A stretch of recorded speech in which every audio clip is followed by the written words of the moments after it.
मुकुंद मुरारी राम कृष्ण हरी मुकुंद मुरारी हे नाथ नारायण वासुदेव राम कृष्ण हरी मुकुंद मुरारी हे नाथ नारायण वासुदेव राम कृष्ण हरी मुकुंद मुरारी हे नाथ नारायण वासुदेव राम कृष्ण हरी मुकुंद मुरारी हे नाथ नारायण वासुदेव राम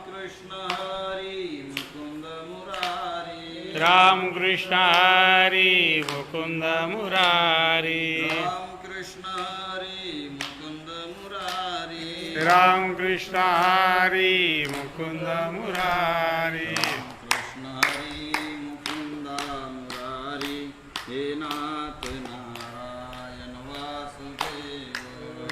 कृष्ण हरी मुकुंद मुरारी हे नाथ नारायण वासुदेव राम कृष्ण हरी मुकुंद मुरारी हे नाथ नारायण वासुदेव राम कृष्ण हरी मुकुंद मुरारी हे नाथ नारायण वासुदेव राम कृष्ण हरी मुकुंद मुरारी हे नाथ नारायण वासुदेव राम कृष्ण हरी मुकुंद मुरारी राम कृष्ण हरी मुकुंद मुरारी राम कृष्ण हरी मुकुंद मुरारी राम कृष्ण हरी मुकुंद मुरारी राम कृष्ण हरी मुकुंद मुरारी हे नाथ नारायण वासुदेव राम कृष्ण हरी मुकुंद मुरारी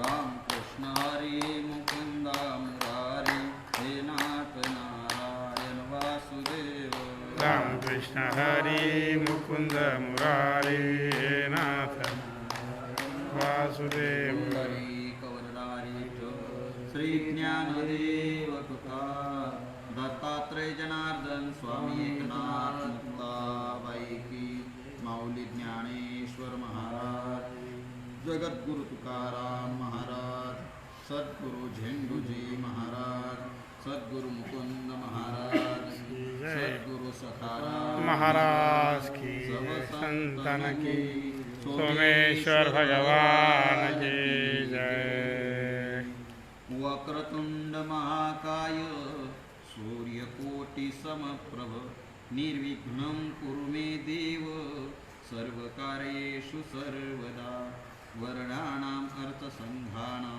रसानां छन्दसामपि मङ्गलानां च कर्तारो वन्दे वाणी विनायको जन्मादस्य त्वन्वयादितरुते चार्चेषु विघ्नेश्वरात् तेने ब्रह्मरुदाय आदिकवये मुह्यन्ति यत्सूर्यः तेजोवारि मृदां यथा विनिमयो यत्र त्रिसर्गो मृषा धाम्ना स्वेन सदा निरस्तकुहकं सत्यं परं धीमहि धर्मप्रोज्झितकैतवत्र परमो निर्मत्सराणां सतां वेद्यं वास्तवमत्र वस्तुशिवदं तापत्रयोन्मूलनं श्रीमद्भागवती महामुनिकृते किं वा परैरीश्वरा सद्यो हृद्यवरुध्यते त्रिकृतविश्वश्रोषविस्तक्षणात् निगमकल्पतरुर्गलितं फलं सुखमुखादिसंयुतं पिबत भागवतं रसमालयं मुहुरहो रसिका भुवि भावुक यं प्रवजन्तमनुपेतमपेतकृत्यं द्वैपायनो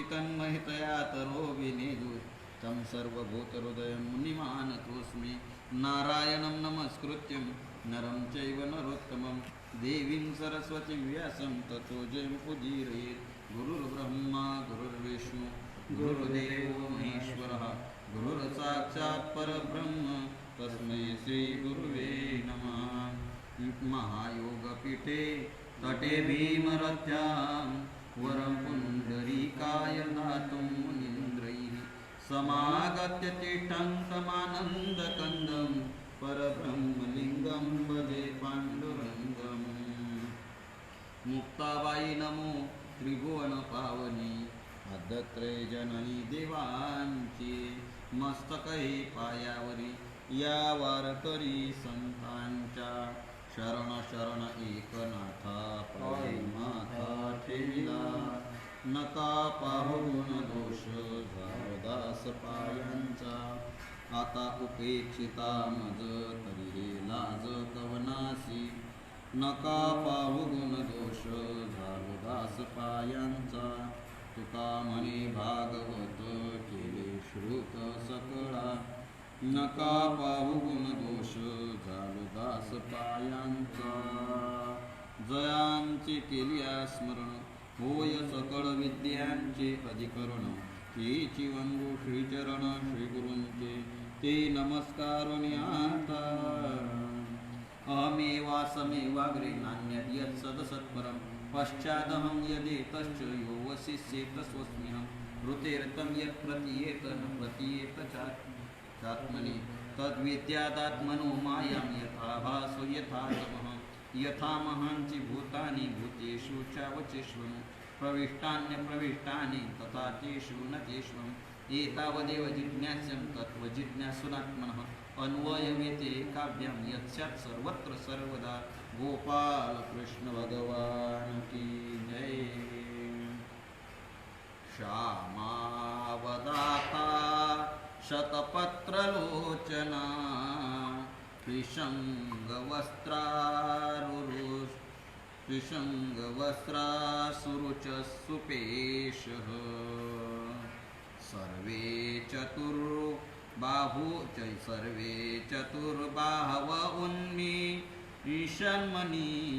प्रवेकनिष्का भरणा सुवर्चसः प्रवालवैडूर्य मृणालवर्चस परिस्फुरत्कुण्डल मौलिकमालिनः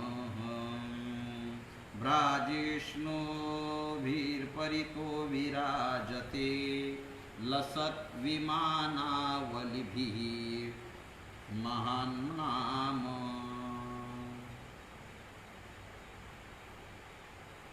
हरिभक्तशोभा गहन नित्यनवि प्रेमे हरिदर्शन तेने हरि समान स्वये झाले कीटकी भये ध्याता भृंगीसी तद्रुपता बानली तेसी माझे जीवे भावे भजती हरिसी ते हरिसी परीक्षितासी शुक सांगे कला विश्वव्यापक आईसाहेब मुक्ताईंच्या चरणी आईसाहेबांच्या पवित्र अशा समाधीस्थळी चातुर्मास्याच्या निमित्तानं चालू असलेली ही चतुश्लोकी भागवताची सेवा आणि त्यामध्ये वैकुंठ स्वरूप असणाऱ्या परमात्म्याच्या वैकुंठ धामालाचं वर्णन शुकाचार्य राजा परीक्षितीला सांगतायत. त्या वैकुंठ धामाचं वर्णन झाल्यानंतर त्या वैकुंठाला कोण प्राप्त होतं, वैकुंठाला प्राप्त होण्यासाठी काय साधना करावी लागते, वैकुंठा संबंधाचा विचार शुकाचार्यांनी सांगायला राजा परीक्षितांना सांगायला सुरुवात केलेली आहे. आणि नाथ महाराज प्राकृत भाषेमध्ये तुमच्या आमच्या करता वैकुंठाचं वर्णन करतायत आणि वैकुंठामध्ये गेलेल्या लोकांचं वैकुंठातील स्थिती काय आहे त्या वैकुंठाची स्थिती सांगितली. आता त्या वैकुंठात राहणाऱ्या लोकांची शोभा, वैकुंठात राहणाऱ्या लोकांचं वर्णन, वैकुंठात राहणाऱ्या लोकांचा शृंगार नाथ महाराज आता सांगतायत, शुकाचार्य सांगतायत. त्या वैकुंठामध्ये राहणारे जे लोक आहेत कसे राहतात, कारण देश म्हटला की वेश बदलतो. देश तैसा वेश तैसी भाषा, देश परिवेश अशा प्रकारचा असतो. जसा देश असेल त्या देशाची देशाप्रमाणे तैसा वेश असतो, त्या देशाप्रमाणे तिथली भाषा असते आणि वेगवेगळे प्रत्येक त्या भागाचं वेगळेपण असतं, काही विशेषता असते. त्याप्रमाणे वैकुंठामध्ये जे लोक राहतात, नांदतात, त्या लोकांची वेशभूषा काय, त्या लोकांचे अलंकार काय आहेत, कारण प्रांत बदलला, मी मगाशी बोलून गेलो, प्रांत बदलला की त्यांचे दागिने सुद्धा बदलतात. अगदी डोंगराळ भागात राहणारी जी जमाती आहेत, जी मंडळी लोक आहेत, समाज आहेत, आदिवासी ज्यांना म्हणतो, आदिवासी लोकांचे दागिने सोन्या चांदीचे असतात काय? नाही, त्यांचे आपण पाहतो त्यांचे म्हणजे अतिशय प्लॅस्टिकचे, कापराचे व दगडाचे घडवलेले सुद्धा त्यांचे काय असतात दागिने आपण पाहायला आपल्याला सापडतात. तसे वैकुंठात असणाऱ्या लोकांचं काय वर्णन आहे. वैकुंठात असणारे लोक जे आहेत तिथंच वैकुंठात कशाच्या माध्यमातून जातात, तर खरं तर वैकुंठाला जाण्यासाठी भगवंताचं भजन अतिशय महत्त्वाचं आहे. भगवंताच्या भजनाने त्याची प्राप्ती होते. याचा विचार आपण पुढे करणार आहोत. थोडा काल केला, आता नाथ महाराजांनी काल विचार केला. शोधित सत्व अतिसात्विके जिनोनिक उपाधी पूज्य झाले, जे हरिभक्त हरिप्रेमाधिके, जे झाले श्रीहरी सारिखे, त्याचे स्वरूप सुखे सुख सांगे.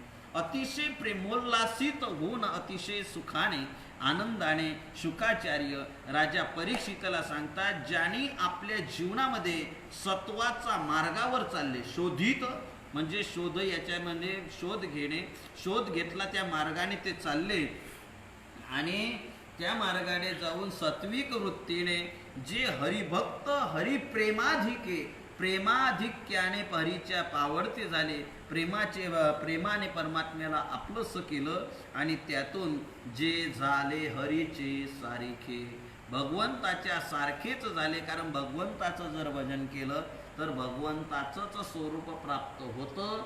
हा शास्त्राचा सिद्धांत आणि तो पुढे आपल्याला पाहायला नाथ महाराजांनी पुढे विस्ताराने सांगितला. तूर्त परमात्म्याच्या भजनाने परमात्मा स्वरूपता याच देहाला प्राप्त होऊ शकते. ही भगवंताच्या प्रेमापोटी प्रेमातून केलेल्या भजनामध्ये सामर्थ्य आहे. तुकोबाराय अनुभव सांगतात. तुकोबारायांनी सांगितलं, कीर्तन चांग होय अंग हरिरूप. हरिरूप म्हणजे परमात्मा स्वरूपता होते.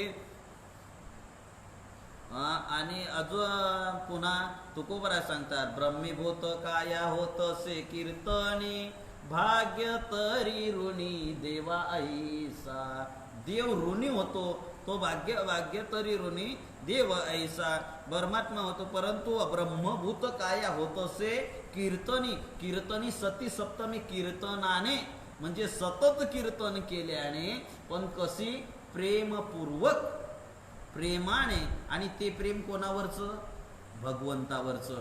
भगवंतावर प्रेम करून भगवंत अतिशय आस्थेनं श्रद्धेनं जर भजन केलं तर त्यानं भगवंताची प्राप्ती होते. आवडीने भावे हरिनाम घेसी, तुझी चिंता त्याशी सर्व आहे. आणि जर भजन करत असतील, कीर्तन प्रवचन चालू असतील आणि त्यामध्ये प्रेमच नसेल, करायचं म्हणून करायचं, पिछे से आई आगे दत्ताई, असं करणं म्हणून बापजादे करत आले म्हणून आपणही करायचं असं नाही. तर भजनाच्या याच्यामध्ये प्रेम पाहिजे, त्याच्यामध्ये प्रेम पाहिजे. नाथ महाराजांचा अभंग हरिपाठ, आठवते का? हरिपाठ भजन, प्रेमाविन भजन, नाकाविन मोती, अर्थाविन पोथी, वाचोनी काय. प्रेमाविन भजन आहे, प्रेमाशिवाय भजन नाही.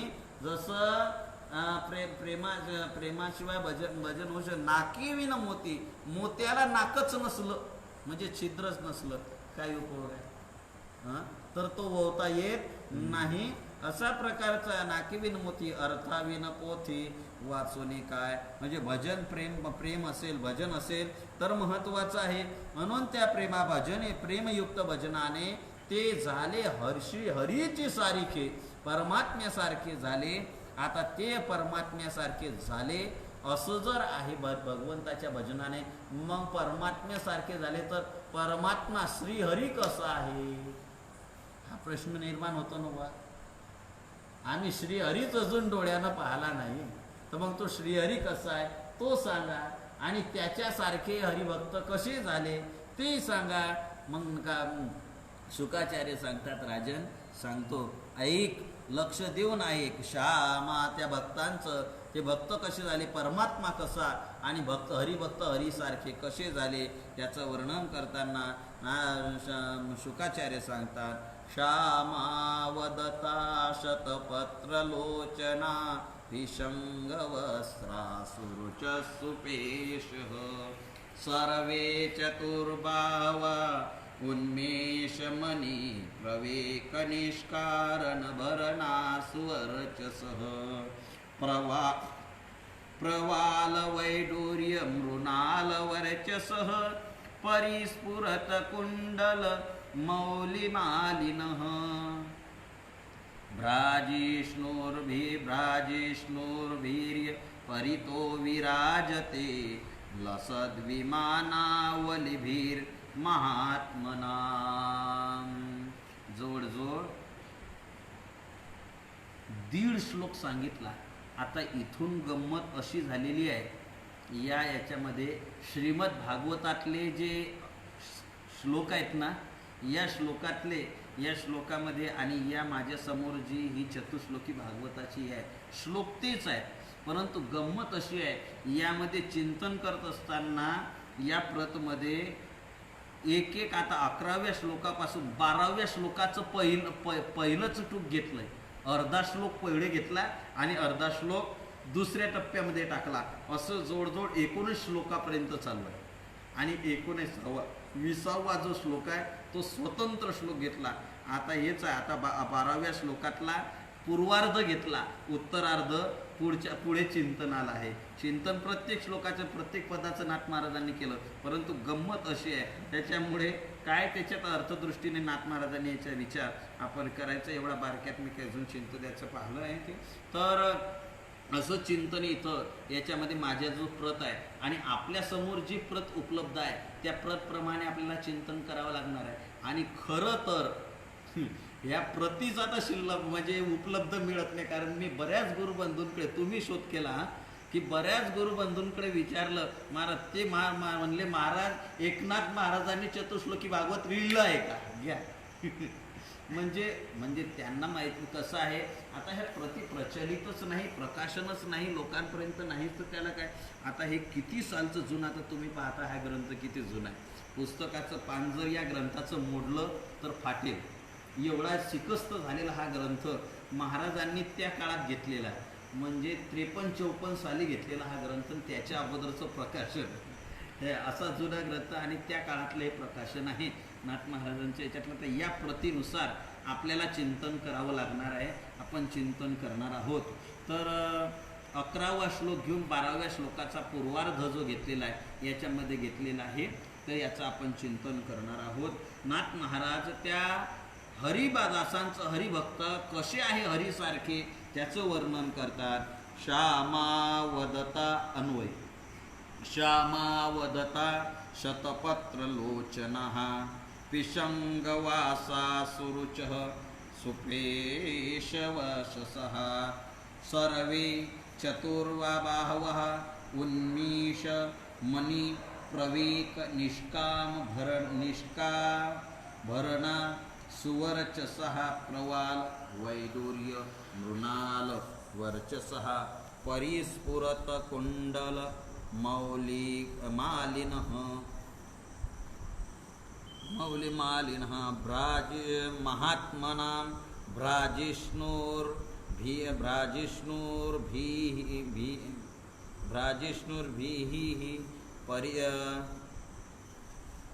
लसत् विमानावलभिर परितो विराजते अशा प्रकारचा हा अर्थ आहे. यामध्ये अन्वय आहे. अन्वयाचा अर्थ करत असताना आता श्यामावदता वदाता म्हणजे श्याम वर्णाचा, म्हणजे श्याम म्हणजे निळ्या रंगाचा जो कसा आहे त्यांचं, याचं श्यामवदाता याचा अर्थ आहे निळ वर्णाचे, निळ्या रंगाचे ते आणि तेजस्वी असणारे. शतपत्र लोचन, हा शतपत्र म्हणजे कमळ, या कमळाच्या सारखे, कमळाच्या पानासारखे काय त्यांचे लोचन, हा म्हणजे डोळे. शतपत्र लोचन हा पिशंग वस्त्र हा पिशंग म्हणजे त्यांचे वस्त्र जे आहेत हे पिसंग पिंगट रंगाचे वस्त्र त्यांचे आहेत. कांती सुरुच म्हणजे कांतिमान आहेत. सुकुमार सुपेशश म्हणजे सुकुमार आहेत. सर्वे चतुर्बाव सर्वेचे सर्वे वैकुंठातले चतुर्भुज आहेत म्हणजे 4-4 हात आहेत. व्यवहारातला चतुर्भुज वेगळा नाहीतर व्यवहारात म्हणतात तो चतुर्भुज झाला. चतुर्भुज शब्दाचे अर्थ 2-3 आहेत. व्यवहारात चतुर्भुज का हो कसे आता चतुर्भुज झाले ते म्हणजे काय आहे त्यांचं सावधान झालं म्हणजे एका हाताचे 2 हात झाले. किती झाले चतुर्भुज म्हणजे लग्न झालं. दुसरा चतुर्भुज शब्दाचा अर्थ काय पाहता हो तो चतुर्भुज आहे म्हणजे तुरुंगातून सुटून आला त्यालाही चतुर्भुज म्हणतात. आणि खरा अर्थ म्हणजे ज्याला चतुर्भुज शब्दाचा अर्थ ज्याला 4 भुजा म्हणजे 4 हात आहे त्याला चतुर्भुज असे म्हणतात. असे वैकुंठातले सर्वचे सर्व लोक चतुर्भुज झालेले आहेत. म्हणजे सर्वच कसे आहेत चतुर्भुज चतुर्बाहव उन्मीशन मनी प्रवेक निष्काभरणा सुवर्च सहा. त्याचा विचार असा याच्यात सांगितला चतुर्भुज आहेत आणि चकाकणारे म्हणजे चमकणारे उन्मेषण मनी चमकणाऱ्या उत्तम अशा प्रकारच्या मण्यांनी खचित मण्यांनी जडवलेले सुवर्णाचे अलंकार त्यांनी काय केलेले आहे धारण करणारे सुवर्णाचे मणी अलंकार धारण करणारे अत्यंत सुवर्चसः प्रवाल अत्यंत तेजस्वी असणारे प्रवाल म्हणजे पोवळी वैडूर्य आणि सुवर्ण वैडूर्य आणि कमलतंतू कमळाचं फूल असते ना त्या कमळामध्ये ते तंतू असतात. त्या तंतूच्या रंगाचे त्या रंगाचे असणारे जे तंतूच्या त्याच्याप्रमाणे त्या रंगाचे प्रमाणे त्याचं जसं तेज असतं त्या तेजाप्रमाणे ज्यांचं काय चमकणारी त्यांच्या अंगावर त्यांच्याप्रमाणे ते त्यांचं काय आहे त्या पोवळ्यांचं मण्यांचं काय आहे वैडूर्याचं काय आहे तेज आहे. आणि असेच तेज असणारे त्यांनी काय केलेलं आहे वैडूर्य कुंडल त्यांनी काय घेतलेले ते कुंडल चमकणारी अशी कुंडल कानात घातलेली आहे. डोक्यावर मुकुट आहे आणि पुन्हा गळ्यामध्ये तुळशीच्या माळा धारण केलेल्या आहेत. मालिना म्हणजे माला गळ्यामध्ये काय केलेल्या धारण केलेल्या आहेत. महात्मानाम त्या महात्म्यांच्या काय केलेल्या आहे महात्म्यांच्या दे भ्राजिष्णु धियः लसत विमानावलीर्भिः म्हणजे त्या महात्म्यांच्या दैदिप्यमान अशा शोभणाऱ्या ज्या विमानांच्या पंक्ती आहेत म्हणजे विमानांची काशी ओळची ओळ सभोवती त्यांच्या विमानांनी सभोवर काय केलेलं आहे शोभायमान झालेले आहेत. आणि पुन्हा तरुण स्त्रियांच्या कांतींनी परित विराजते भीही वलिने विमानवलिभिही म्हणजेच त्या तरुण स्त्रियांनी परिता विराजते त्यांच्या सभोवती सुंदर अशा स्त्रियांच्या कांतींनी तो प्रकाशमान असा शोभून दिसतो. अशा प्रकारचा या श्लोकाचा सरळ अन्वय अर्थ आपण पाहिलेला आहे. असं थोडक्यात जर सरळ जर आपण स्वतंत्र अर्थ जर पाहायचा झाला तर याचा अर्थ असा आहे शुकाचार्य सांगतात राजा त्या भगवत भक्ताचा जो रंग आहे तो निळा रंग आहे म्हणजे श्यामल रंगाचे आहेत. तेजस्वी दिसणारे आहेत. त्यांचे नेत्र कमळाप्रमाणे आहेत. वस्त्र पिंगट रंगाचे कपडे अंगावर घातलेले आहे. जसा तुम्ही शर्ट घालतात काल घातलेला होता तसा पिंगट रंगाचे कपडे घातलेले आहेत अंगावर त्यांच्या कांती अतिशय सुंदर आहे, म्हणजे शोभून दिसणारी आहे, प्रकाशमान आहे, सुकुमार आहे. दिसायला सुकुमार म्हणजे नाजूक आहे. किती नाजूक आहे याचा विचार आपल्याला पाहायचा आहे. त्या सर्वांना 4 हात आहेत. तेजस्वी रत्नखचित रत्नाने जडवलेले असे सोन्याचे अलंकार त्यांनी शरीरावर धारण केलेले आहे. कोणकोणते अलंकार आहे? कानात कुंडल आहे, मस्तकावर मुकुट आहे आणि असे मस्तक आणि त्याच्यामध्ये त्या अलंकाराचं तेज पुन्हा चमकवणारे पोवळी वैडूर्य याच्यासारखे रत्नाचे यांच्या तेजासारखे पुन्हा कमलतंतू यांच्या तेजाने असे चकचकाट म्हणजे ते अधिकच चमकून दिसतात. एक तर सोनं चमकणारं, त्यात वैडूर्य पोवळी आणि त्याच्यासारखे धातू त्याच्यात म्हणजे मणी त्याच्यामध्ये हिरे जडवलेल्यामुळे असल्यामुळे रत्न जडवल्यामुळे त्यांच्या प्रकाशाने अधिकच चकाकायला लागले. चकचकाट सर्वत्र त्यांचा दिसून येतोय आणि त्या लोकांच्या सभोवती महात्म्यांच्या आणि साधूंच्या त्या दैदिप्यमान असणाऱ्या त्या विमानांच्या रांगाच्या रांगा अशा रांगा लागून राहिलेल्या आहेत.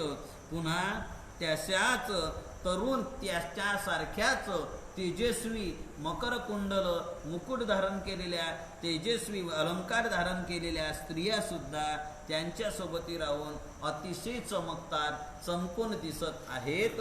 अशा प्रकारचा विचार या श्लोकाचा अर्थ आपण पाहिलेला आहे. आता यावर नाथ महाराज भाष्य करतात. नाथ महाराजांनी चिंतन केलेलं आहे. नाथ महाराज सांगतात, हरिभक्त शोभायमान हरिचरणी आवडी गहन नित्य नवीन प्रेम हरिदर्शन तेने सरी समान स्वय झाले. नाथ महाराज म्हणतात हरिभक्त शोभायमान, हरिभक्त शोभून दिसतात. कसे शोभून दिसतात? त्या शोभायमानतेचं वर्णन सांगतात. हरिचरणी आवडी गहन, शोभून दिसणारे आहेत. परंतु कशामुळे? कारण सांगतात. ते शोभून दिसतात कशामुळे? शृंगार केल्यामुळे. अतिशय सुंदरपणा आला, एवढा तर सुंदर दिसत नाही. दिसायला का आला? तर याच्या अर्थी मेकअप करून आला. तसा अतिशय शोभायमान हरिभक्त जर दिसतायत, का दिसतायत? याचं कारण काय आहे? तर त्याचं कारण नाथ महाराज सांगतात. हरिचरणी आवडी गहन नित्य नवीन प्रेम हरिदर्शन तेने हरि समान स्वय झाले. हरि समान झाले, हरि सारखे झाले, हरि स्वरूप झाले. का झाले? तर हरिचरणी आवडी गहन. त्या भक्तांची हरिचरणामध्ये भगवंताच्या चरणाविषयीची आवडी अतिशय त्यांच्या अंतकरणामध्ये आवड आहे. आणि भगवंताच्या चरणाशिवाय भजनाशिवाय आपल्याला तिथं तद्रूपता ते हरिस्वरूपता प्राप्त होत नाही. किती आवडी आहे? तुकोबाराय म्हणतात. तुकोबाराय स्वतःची आवडी सांगतात. तुझवी न चित्ता आवडे अनेक तरी हा मस्तक भंगो माझा. काय आवड आहे? भगवंताविषयीची आवड आहे. आपलं म्हटलं चला ना हरिपाठ, आज खूप थकलो, आजच्या दिवस राहू द्या. परंतु त्यांचं तसं नाही. देह जावो अथवा राहो. तुकोबाराय म्हणतात तुझविन चित्ता आवडे अनेक. देवापेक्षा दुसरं असेल तर तुकोबाराय म्हणतात हे मस्तक धडाच्या बाजूला झालं तरी त्याची है गैर, तरी त्याची काही चिंता नाही. फक्त आवड परमात्म्याविषयीची, एवढी पराकोटीची आवड आहे. भगवंताशिवाय दुसरं आपण काल पाहिलं, तुझं वाचूनी केशवा अनून आवडे, ही पराकोटीची आवड त्यांच्या अंतकरणामध्ये आहे. तुकोबाराय पुन्हा सांगतात बरवा बरवा बरवा रे तू देवा, बरवा बरवा बरवा रे तेरे देवा तू देवा तो जीवा मुनी मज आवडसी रे देवा तू. तुम्ही आले तेव्हा हे चिंतन चालू होतं. बरवा बरवा बरवा रे देवा तू. तुकोबाराय म्हणतात देवा तू फार बरवा आहे. बरवा शब्दाचा अर्थ फार चांगला आहे. किती चांगला आहे? फार चांगला आहे. अजून सांगा, फार चांगला आहे. बरवा शब्दाचा अर्थ अतिशय चांगला आहे, 3 वेळा चांगला म्हटलं. देवा तू भूतकाळातही चांगला आहे, वर्तमान काळातही चांगला आहे आणि भविष्य काळात सुद्धा चांगला आहे. तुला स्वप्नात पाहिलं तरी चांगलं आहे, जागृतीत पाहिलं तरी चांगलं आहे आणि सुषुप्तीत पाहिलं तरी चांगलंच आहे. तुझा अनुभव केव्हाही येऊ, कुठंही येऊ, कोण्याही काळात येऊ, कोण्याही काळात येऊ, कोण्याही देशात येऊ आणि कोण्याही वस्तूत येऊ.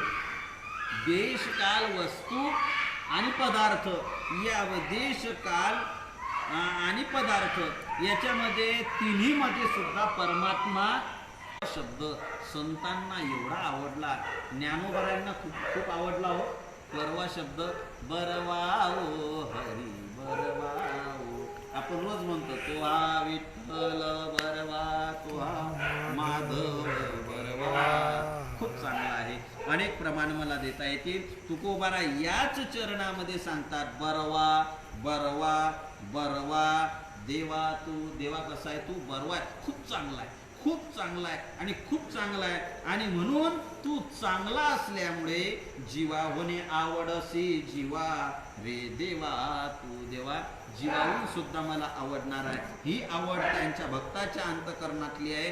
तुकोबारायांना एकदा देव म्हणले, देवा तुकोबाराय म्हणले, तुकोबाराय तुम्ही असं करा ना, लोक मोक्ष प्राप्तीसाठी किती प्रयत्न करतात हो, तुम्ही आमची भक्ती करतात तर आम्ही प्रसन्न आहोत, मोक्ष घ्या. तुकोबाराय म्हणले, देवा काय म्हणले एकदा सांगा. भगवान म्हणले, नाही मी म्हणलो तुम्ही भक्ती करतायत माझी म्हणून मी प्रसन्न झालो, मोक्ष देतोय तुम्हाला मी. जो ज्ञान्यांना सुद्धा मिळणं दुरापास्त आहे, योग्यांना मिळणं दुरापास्त आहे, सामान्य लोकांना मिळणं लवकर शक्य नाही, तो मी तुम्हाला भक्तीनं देऊन टाकतो. म्हणजे जसा काही देव उपकार करून राहिला भक्तावर, असे भक्ताच्या भाषेतले भक्ताच्या अवस्थेतले शब्द वापरले की देव म्हणतो की मोक्ष घ्या, मोक्ष. तुकोबारा म्हणले, देवा मोक्ष मोक्ष तुमचा देवा, दुर्लभ तो ठेवा. तुमचा जो मोक्ष आहे ना तुमच्या खिशात ठेवा, पाकिटात ठेवा आणि पाकिट मागच्या खिशात ठेवून द्या, अशी. म्हणजे मोक्ष आम्हाला नको. काय पाहिजे देवा, मोक्ष नाही आम्हाला, काय पाहिजे मज भक्तीची आवडी नाही अंतरी के गोडी. तुझ्या मोक्षाची सुद्धा आम्हाला चाड नाही, मोक्ष सुद्धा आम्हाला नको. आम्हाला चाड कशाची आहे, आवड कशाची आहे, मज भक्तीची आवडी. देवा मला तुझी भक्ती आवडते. एवढी भक्तीविषयीची आवड, एवढी भक्तीविषयीचा भाव त्यांच्या अंतकरणामध्ये आहे. तुकोबाराय म्हणतात, प्रमाण देतात, पराकोटीचं प्रमाण देतात. तुकोबारायांचा अभंगच आहे, पतिव्रती जैसा व्रतार प्रमाण, आम्हा नारायण तैशा परी, सर्व भावे लोभ्या आवडे हे धन, आम्हा नारायण तैशा परी. तुकोबाराय म्हणतात की त्याच्याप्रमाणे आम्हाला परमात्मा आवडतो. म्हणजे एवढी आवड परमात्म्याविषयीची आहे. प्रतिव्रतेला पती किती आवडतो हे काय मोजमाप आहे? धन लोभ्याला, धनाचा लोभ, ज्या लोभी मनुष्य आहे त्याला धन किती आवडतं याचं थर्मामीटर आहे नाही.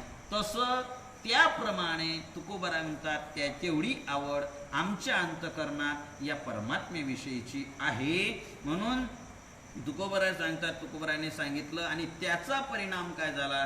तुकोबाराय म्हणतात, रामकृष्ण हरी मंत्र उच्चारणा, आवडी चरणा विठोबाच्या, आवडी चरणा विठोबाच्या. भगवंताचं नामस्मरण उच्चारायचं आणि भगवंताचं नामस्मरण करायचं. रामकृष्ण हरी रामकृष्ण हरी अतिशय आवडीनं. आणि आवड कशाची, भगवंताच्या चरणाविषयीची. नाम आणि अशी ज्या सर्व भावे नाम गाईन आवडी, हा सर्व माझी जोडी तुझे पाय. भगवंताचं नामस्मरण करणे आणि परमात्म्याचे चरण, त्याची जोडी प्राप्त करून घेणे, त्याची प्राप्ती करून घेणे, हीच माझ्या जीवनातली काय आहे, आवड आहे. आणि त्या आवडीने काय झालं, तुकोबाराय म्हणतात, निसंदेह जाणा ज्याच्या मनामध्ये भगवंताच्या नामाविषयी, परमात्म्याच्या चरणाविषयी आवड झाली, त्याच्यात आणि देवामध्ये भेदच नाही. संशयच घेऊ नका. नामाची आवडी तोची जाणा देव. तुकोबांतात नामाची आवडी तोची जाणा देव, न धरी संदेह काही मनी. तुकोबराय म्हणतात की बाबा संदेह मनात धरू नको. भगवंताचं भजन करणार आहे तो देव स्वरूपच झाल्याशिवाय राहत नाही. आपण भजन आवडीनं करलं पाहिजे. भगवंताचं भजन आवडीनं करणार आहे. आता नाथ बाबा काय म्हणतात?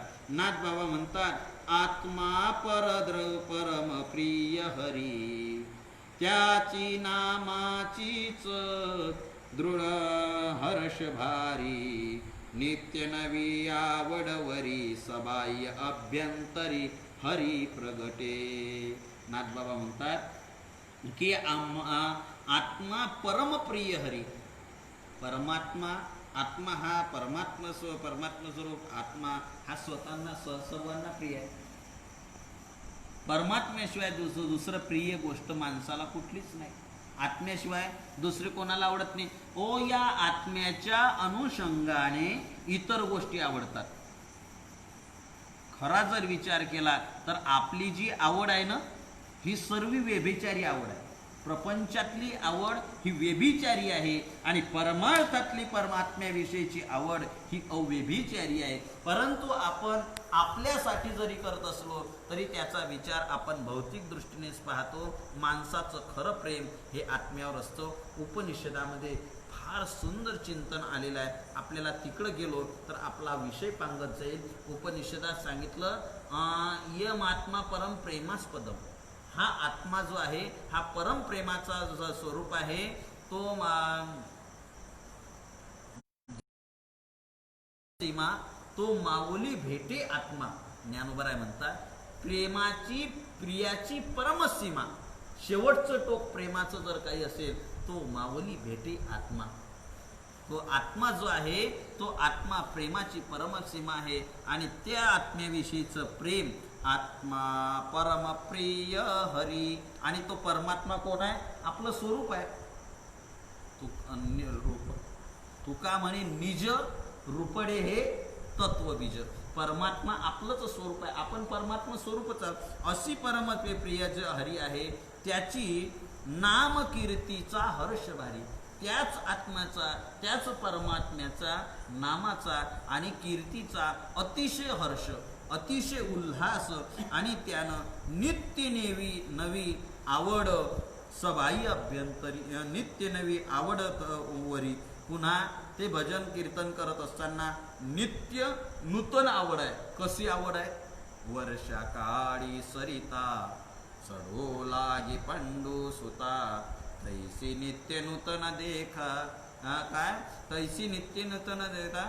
वर्षाकाळी सरिता जैसी चढू लागे तैसी नित्य नूतन श्रद्धा दिशे. ज्ञानवर म्हणतात वर्षाकाळी सरिता म्हणजे पावसाळ्यामध्ये नद्या जशा उचंबळून पुरावर पूर, पहिला पूर गेला त्याच्यापेक्षा दुसरा पूर मोठाच गेला. जसे वाढत पुरावर पूर जातात तशी ही नित्य नवी भजता श्रद्धा दिशे. श्रद्धा आवड ही वाढतच चालते. त्याप्रमाणे यांच्या अंतःकरणामध्ये आणि परिणाम होतो सबाह्य अभ्यंतरी हरी प्रगटे. त्या आवडीने केलेल्या भगवंतावर केलेलं प्रेम आणि भजनाने सबाह्य अभ्यंतरी आतही हरी आणि बाहेर सुद्धा हरीच प्रकट रूपाने दिसायला लागतो. अशी म्हणजेच एक रूप होईल अंगे देव. झाला जो आपण तयासी जन अवघे देव. सर्व पर ब्रह्म दिस म्हणजे स्वतः देव झाल्याशिवाय देव दिसत नाही. स्वतः सज्जन झाल्याशिवाय समोरचे माणसं सज्जन दिसत नाही. याचा आहे तर नाथ महाराज म्हणतात नवला आवडीचा निर्वाहो, जणी लागे काळाचा घाव, या लागे निज भक्ताचा देहो, देवाधिदेव स्वयं होई. नाथ महाराज म्हणतात या आवडीचा नवलाव असा आहे. या आवडीचा निर्वाह असा होतो की जणी काळाचा घाव लागे, त्याला कडी काळाचा घाव लागत नाही. म्हणजे कडी काळाच्या चपेटात तो जात नाही. आणि या लागी निज भक्ताचा देहो, जो भगवंताचं आवडीनं भजन करणार आहे त्याचा देहच नाथ महाराज म्हणतात देवादिदेव स्वयं होय. स्वतः तोच काय होतो, देव स्वरूप होऊन जातो. त्याला परमात्म्याच्या स्वरूपात आणि भगवंताचं भजन करणाराच त्या सत्यलोकाला याला जातो. आणि म्हणून रामकृष्ण नामे रंगले जे नर, तुका म्हणे घर वैकुंठी. त्याला घर कुठं भेटतं? वैकुंठामध्ये त्याचा प्लॉट बुकिंग होतो. चंद्रावर आणि याच्या मंगळावर नाही, कुठं? वैकुंठामध्ये. पण तिकीट काय आहे? रामकृष्ण नामे रंगले जे नर, तयासी उत्तम ठाय पै वैकुंठी, वसे नाम कंठी सर्व काळ. तुकोबारा म्हणतात वसे कंठी नाम सर्व काळ. ज्याच्या कंठामध्ये भगवंताचं सतत नामचिंतन आहे त्याला उत्तम असाच ठिकाण वैकुंठामध्येच प्राप्त होतं. आणि आपण हरिपाठ म्हणणारी वारकरी मंडळी आहोत. ज्ञानोबाराय म्हणतात, ज्ञानदेवा ध्यानी रामकृष्ण मनी, वैकुंठ भुवनी घर केले. त्याचं घर कुठं होतं? वैकुंठात. भगवंताचं नामचिंतन करत असताना ज्ञानदेवा ध्यानी रामकृष्ण म्हणे. का हो? ध्यान आणि मन एकच आहे की नाही? मनानं ध्यान होतं, ध्यान मनाशिवाय ध्यान होत नाही. आणि ध्यानात काय, ध्यानासाठी काय लागतं? मन. मग ध्यानी आणि मनी का सांगितलं? तर याचा विचार बारीक आहे, आपल्याला तिकडे जायचं नाही. ज्यावेळेस प्रसंग सापडेल त्यावेळेस त्याचाही आपण विचार करूया. तर अशा प्रकारे नाथ महाराज सांगतात की हरिभक्त शोभायमान हरिचरणी आवडी कहन. जे आवडीनं भगवंताचं भजन करणारे आहे, नित्य नवीन प्रेमाने भगवंताचं दर्शन आवडीने करणारे आहे, प्रेमाने करणारे आहे, तेने हरी समान स्वय झाले. त्या भजनाने, त्या प्रेमाने काय झाले? ते हरी समान झाले. कशाप्रमाणे? का हो? हरी समान होणं कसं काय शक्य आहे? देवासारखं होतात कसे काय? नाथ महाराजांनी त्याला कीटकी भ्रमर न्याय सांगितला. आणि त्या कीटकी भ्रमर न्यायाप्रमाणे भक्त भगवंताचं भजन करता करता तद्रूप होतो. त्या रूपाने होतो. कीटकी भये ध्याता भृंगीशी, तद्रूपता बाणली येशी, माझे जीवे भावे भजती हरीसी, हे हरी पासी स्वयेती. नाथ महाराज सांगतात की कीटकी भये ध्याता भृंगीसी, तद्रुपता बाणली तेसी. कीटकी म्हणजे तो किळा जो आहे, ते आळी जी आहे, ती आळी ते भृंगी काय करते? म्हणजे तो भुंगा जो असतो नाही, भृंगी काय करते? आपलं एक मातीचं घर तयार करते. कुठंतरी भिंतीला म्हणा, दगडाला म्हणा, कुठंतरी एका ठिकाणी घर तयार करते. आणि ते घर अशा पद्धतीनं करते, सुंदर घर. तुम्ही पाहिलेले असेल, एकदा पहा, असं सुंदर घर तयार केलेलं असते तिने. त्याच्यात वेगळे वेगळे किचन रूम वेगळं, बाथरूम वेगळं, पुन्हा बैठक रूम वेगळी, स्टोर रूम वेगळी, वेगळे वेगळे कॉलम तिने म्हणजे त्याच्यामध्ये वेगवेगळे विभाग त्या तेवढ्याच घरामध्ये तिने केलेले असतात. आणि तिचं सर्वात मोठं स्टोर रूम सर्वात मोठं असतं. म्हणजे साठवण्याची जागा जी खोली असते ते सर्वात मोठी असते. किचन रूम एकदम थोडं असतं, कारण शक्यतो ते हॉटेलवरच खाणारी असते. म्हणजे बाहेरचंच खाणारी असते बाहेर. त्याच्यामुळे घरामध्ये काही जास्त तिला बनवावं लागत नाही. असो तर ते घर बनवल्यानंतर तिचा आहार जो तो ते काय करते?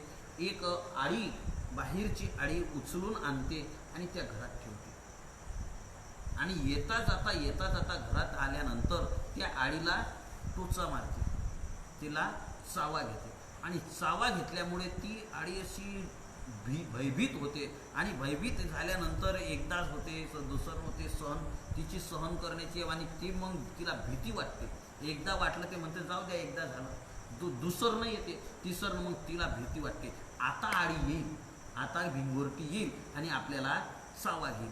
आता भिंगोरटी येईल, आपल्याला चावा घेईल. आता भिंगुरटी येईल, आपल्याला चावा घेईल. असं ध्यान करता करता, भीतीनं त्या भिंगुरटीचं ध्यान करता करता, चिंतन करता करता एक दिवस असा उजाडतो की ती भिंगुरटीच, ते आळीच काय होते? एक दिवस तिला पंख फुटतात आणि दरवाजा उघडाच असतो. दरवाजा उघडाच असतो. आणि त्याच्यामुळे ते पंख फुटले की भुर्रकन उडून जाते भिंगरटीसारखी. नंतर ते पुन्हा त्याच पराक्रम तीच करायला लागते. म्हणजे सासूरवास म्हणतात तसा.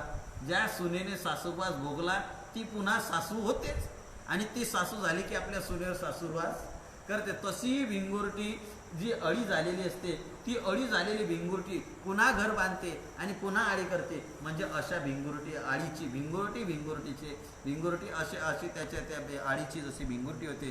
तुकोबरांतात तुका म्हणे आळी झाली भिंगुरटी सगळी, सर्वांगाने ते भिंगुरटी होऊन जाते. याची प्रक्रिया कशी आहे नाथ महाराज.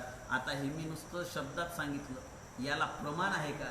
नाथ महाराजांनी भागवतामध्ये त्याचे प्रमाण सांगितले.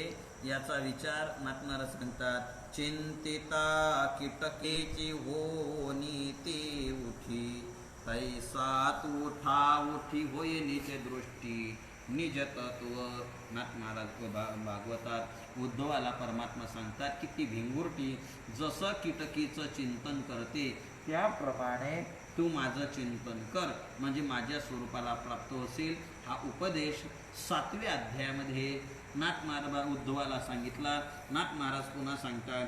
भाविता माझी दृढ भावना, मीची होती दे जाना, कीटकी भृंगीची आकुना, आपनिया उद्धरते. कीटक भृंगीच्या न्यायाप्रमाणे आपण ज्या परमात्म्याचं जर ध्यान केलं तर त्याच्यासारखं होतं. नाथ महाराजांनी सांगितलं भिंगुरटी कीटकी ते धरी. प्रक्रिया भिंगुरटी कीटकी ते धरी, काही भिंती माझारिले घरी. भिंतीला घर केलेलं असतं.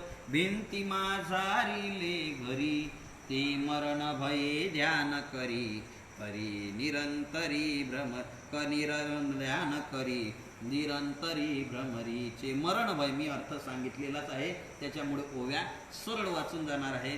ते मरण भये ध्यान करी निरंतरी भ्रमरीचे. सतत भ्रमरीचं ध्यान करते. काय होते?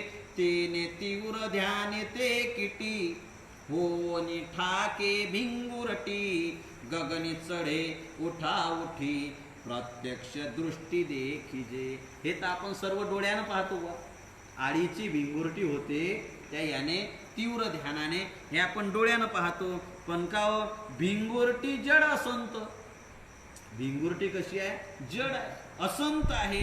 आणि पुन्हा मूढ किटी तिचे ध्यान करीत.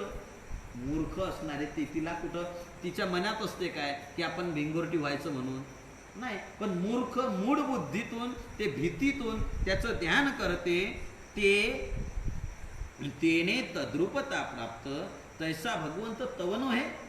नाथ महाराज म्हणतात ती असं जड असणारी ती भिंगुरटी, तिचं जर ध्यान केलं, मूढ असणाऱ्या त्या आडीने जर ध्यान केलं तर ती भिंगुरटी होऊ शकते. मग सच्चित असणारा परमात्म्याचं जर ध्यान केलं आणि जीवाने ध्यान केलं, त्याचं ध्यान केलं तर तो परमात्मा होणार नाही का?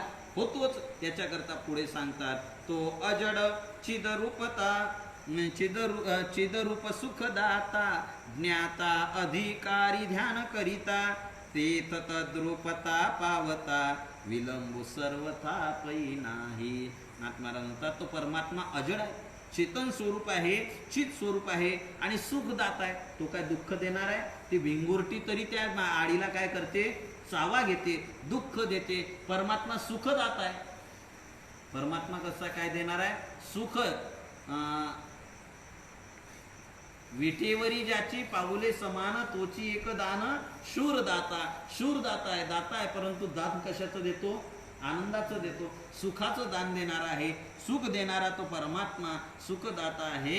मग आणि पुन्हा ध्यान करणारा कोण आहे? ज्ञाता, अधिकारी ध्यान करतात, ज्ञानी आहे. भगवंताचं ध्यान करणारे कोण आहे? ज्ञानी आहेत. आणि तो तेथ तद्रुपता पावता, विलंब सर्वता पै नाही. आणि असं असल्यामुळे त्याचं जर ध्यान केलं तर विलंब न लावता तद्रुपता झाल्याशिवाय राहत नाही.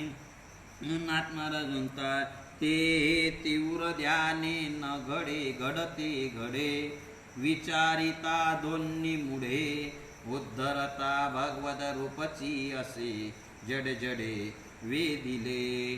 नाथ महाराज म्हणतात की त्याच्याप्रमाणेच ते प्राप्त होते. ध्याता भगवत ध्यान तैसे नवे, ध्याता भगवत रूपची असे.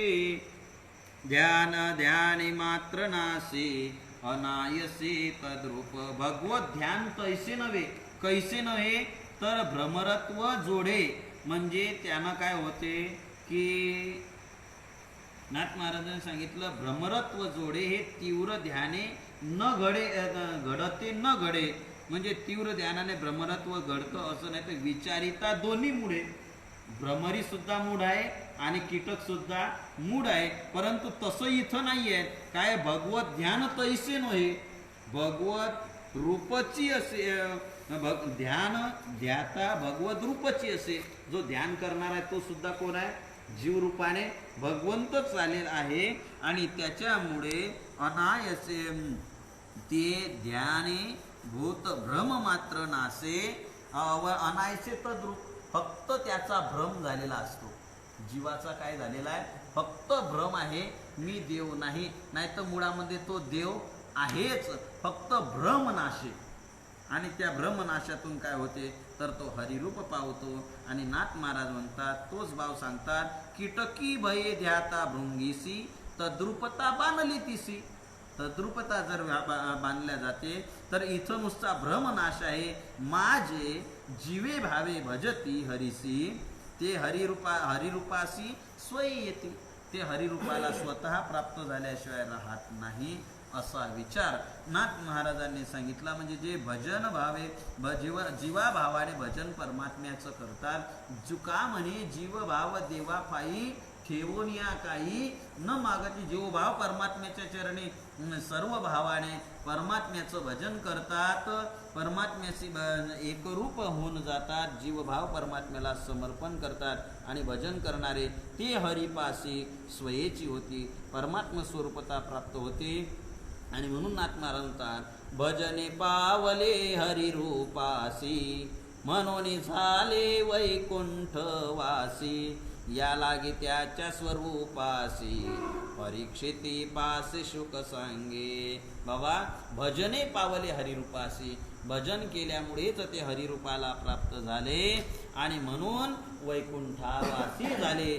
वैकुंठवासी झाले म्हणजे आपण समजतो आपला प्रघात वैकुंठवासी होण्याचा तो वेगळा. वैकुंठवासी म्हणजे परमात्म स्वरूप झाले, किंवा वैकुंठ धाम जो परमात्म्याचं राहण्याचं ठिकाण आहे त्या धामाला ते प्राप्त झाले. अशा प्रकारचा विचार परीक्षितीपासी शुक सांगे. या लागी त्याच्या स्वरूपाशी ते परमात्म स्वरूप झाले असा विचार ते सांगायला लागलेले आहेत.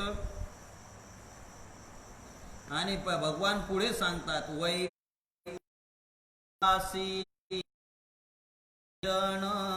घनश्याम राजीव लोचन, गंभीर गिरा प्रसन्न वदन, शोभायमान निज तेजे. आता ते भक्त वैकुंठ स्वरूप झाले म्हणजे हरिस्वरूप झाले ना. मग हरिस्वरूप झाले कशानं झाले? भजनानं झाले, आवडीनं झाले, प्रेमानं झाले. अखंड भजन केल्याने ते भगवत स्वरूप झाले, मान्य आहे. पण आता तुम्ही काल सांगितलं होतं की तो परमात्म्यासारखे झाले, पण परमात्मा असतो कसा तिथं आम्हाला सांगा. मग नाथ महाराज सांगायला लागले, वैकुंठवासी भगवत जन. भगवत जन कसे असतात? घनश्याम राजीव लोचन. त्यांचं जे आहे तर परमात्मा घनश्याम म्हणजे मेघासारखा रंग त्यांचा, श्याम म्हणजे निळ्या रंगाचा, राजीव लोचन त्यांचे लोचन अतिशय कमळासारखे असे. आणि बोलतात कसे? गंभीर गिरा प्रसन्न वदन, शोभायमान निज तेजे. स्वतःच्या आत्मतेजाने तेजस्वीपणा असून स्वतः शोभून दिसतात. चेहरा पाहला तर प्रसन्न आहे. भक्ती करणाऱ्याचा चेहरा कसा पाहिजे?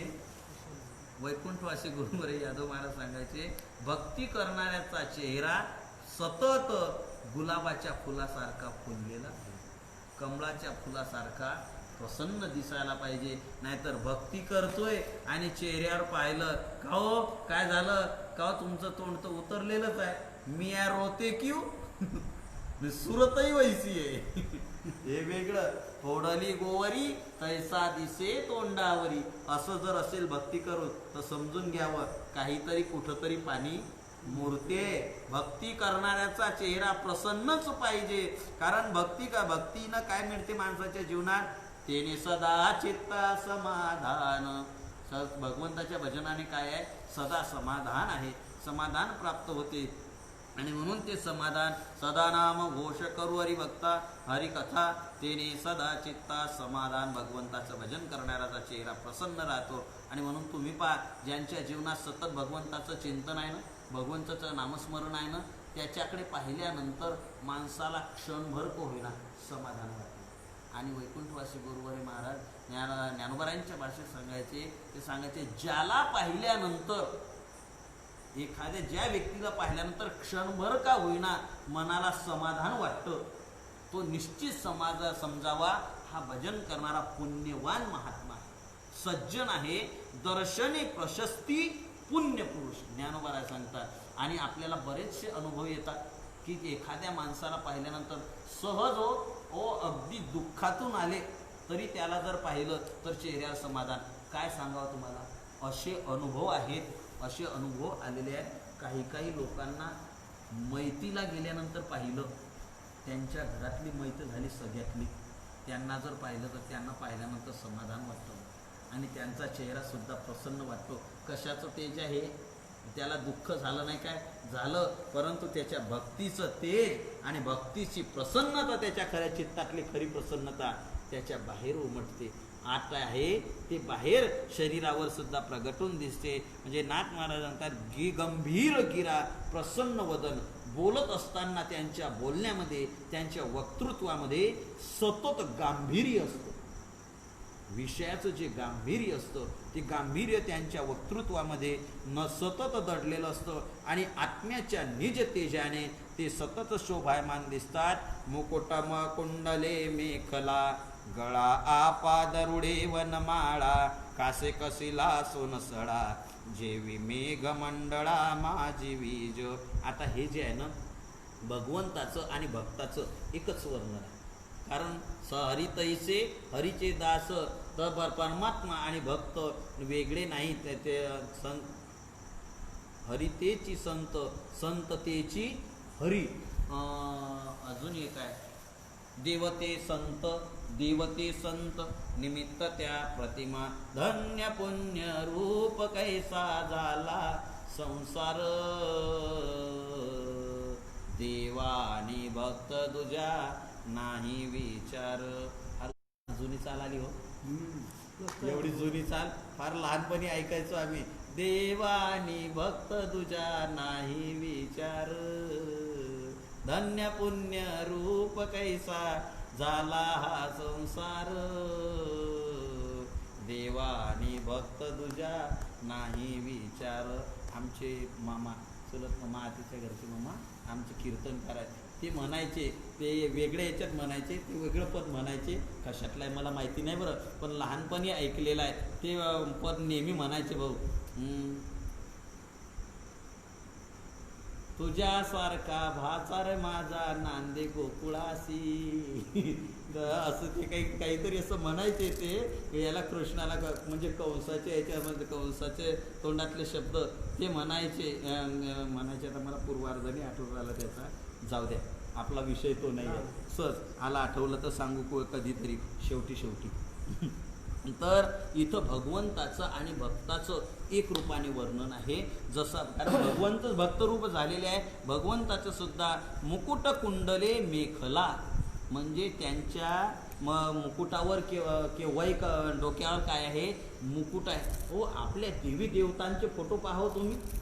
आपल्याला प्रत्यक्ष दर्शन नसलं एक तरी फोटो बिना मुकुटाचा दिसतो काय?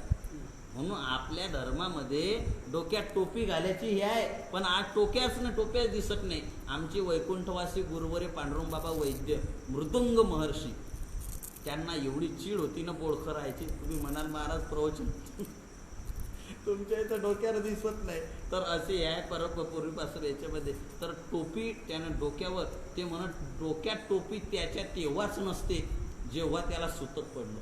सुतक पडलं तर कपाळाला टिळक नसतो आणि डोक्यात टोपी नसते. आता तर सदा सुतकी, ज्याच्याकडं पाहिलं त्याच्याकडं.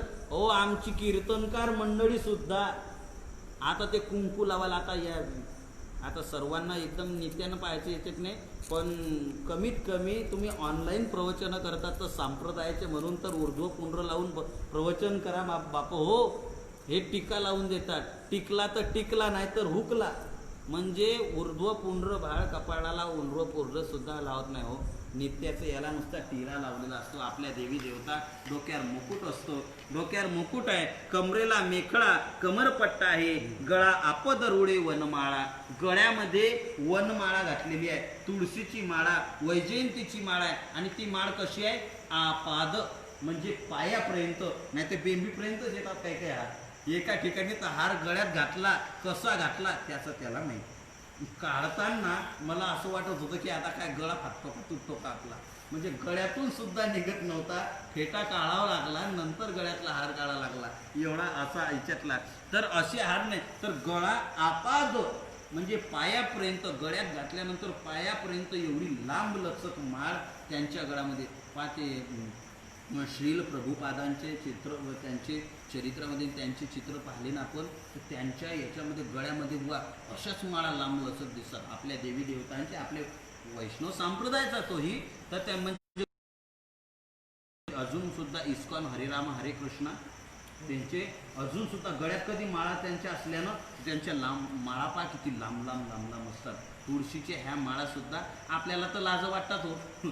मग एक तर पहिल्यांदाच माळा घालायच्या आणि त्यातल्या घातल्या तर त्याही बारीक दिसली ना पाहिजे का माझी, अशा बारीक असतात. परंतु त्यांच्या सर्वच्या सर्व माळे आणि त्या अशा लांब लचक आपाद म्हणजे पायापर्यंत लांब लचक, रुळे वनमाळा, कासे कसिला सोनसळा, कमरेला अतिशय जेवी मेघमंडळ मंडळा माझी वीज.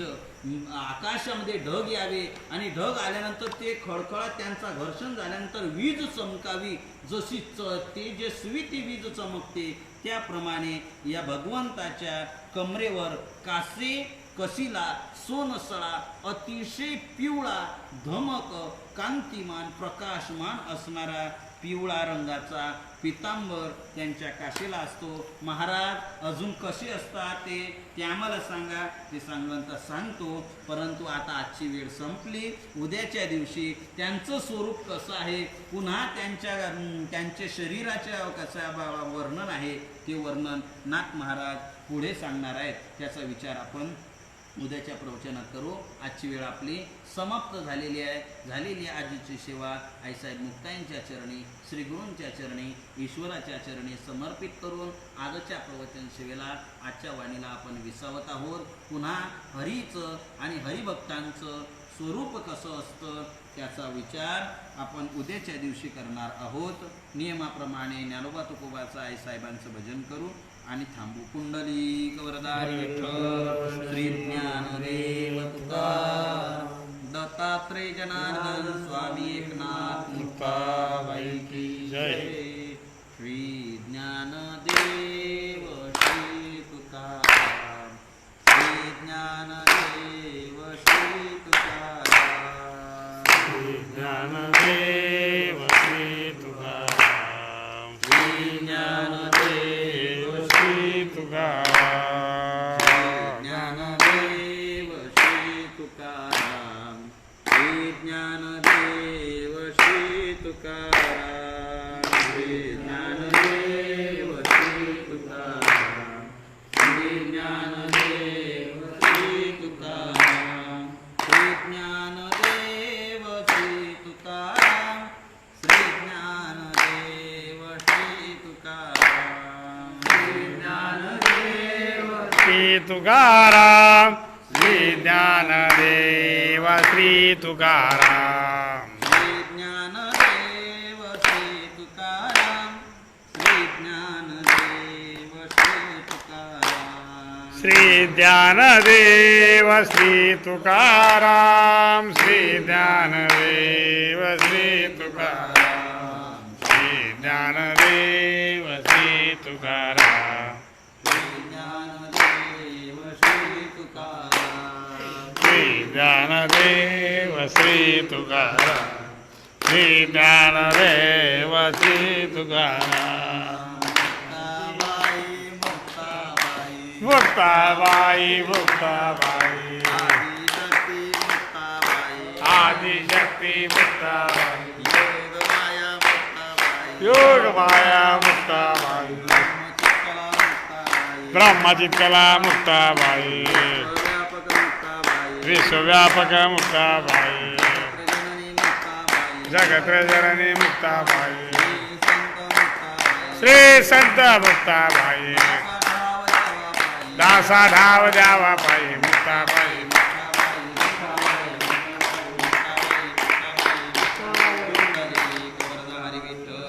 श्री देव तुकाराम जनार्दन स्वामी एकनाथ मुक्ताबाई की जय ज्ञानेश्वर महाराज की जय तुकाराम महाराज सद्गुरु झेंडूजी महाराज की सद्गुरु मुकुंद महाराज की सद्गुरु तुकाराम महाराज की सब संतन जय ईश्वर भगवान